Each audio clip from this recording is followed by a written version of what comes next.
Сабақтың тақырыбы гимнастикалық құралдарға бағытталған тапсырмалар. Нығыздалған доппен эстафета. 4-ші сыныпқа арналған.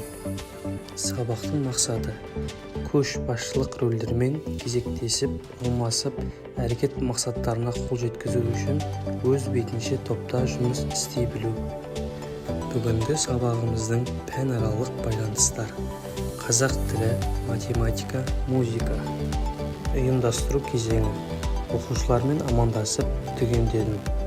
Жалпы дене жаттығуларына музыкалық ритммен жасадым. Дене жаттығулары сенің ағзаңды жақсы дамытады, денсаулығыңның нығаюына көмектеседі, бұлшықеттер мен сүйектерді нығайтады. Басты алға артқа, оңға солға иеміз. Одан кейін басты бір жаққа және басқа жаққа айнала қимылдатамыз. Иықты бөбешікке дейін тартылатындай жоғары көтереміз.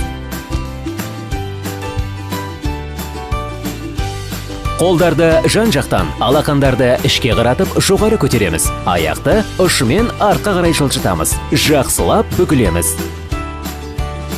Сол қолды жоғары көтереміз. Оң қолды артқа қарай жіберіп, аяқ ұшына тұрамыз. Кейін оң қолды алға көтереміз. Сол қолды артқа қарай жіберіп, аяқ ұшына тұрамыз. Кеудені жерден көтереміз. Қолдарды жазып, дем аламыз, бүгіп, дем шығарамыз.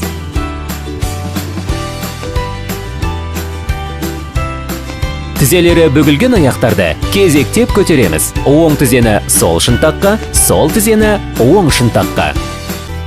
Қолдарды жан-жаққа көтереміз. Бір мезгілде сол аяқ жаққа алшақ ұмтыламыз. Басқа да жаққа солай қозғаламыз. Тізерлей отырғанда дем шығарамыз, жазылғанымызда дем аламыз. Ынтымақтастық атмосферасын жүзеге асыруда ыстық топ әдісін қолдандым. Оқушылар допты кезекпен бір-біріне лақтыра отырып, ыстық лебізін білдірді.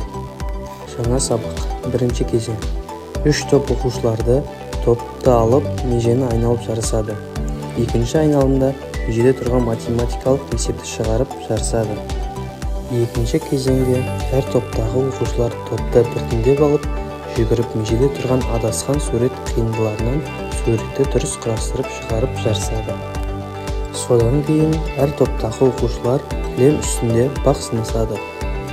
Қазіргі заманға сай оқушылардың қызығушылығын арттыру мақсатында TikTok әдісі арқылы кері байланыс алдым. Яғни пікір белгісі, бүгінгі сабаққа деген пікірін жазады. Ұшақ белгісі, топтағы достарына тілегін жазады. Сабақ соңында бағалау кезеңінде 3 топтың топ басшылары өз ұпайларын есептейді. Бағдаршам әдісі арқылы әр оқушы бағаланады. Назар қойып тыңдағандарыңызға рахмет.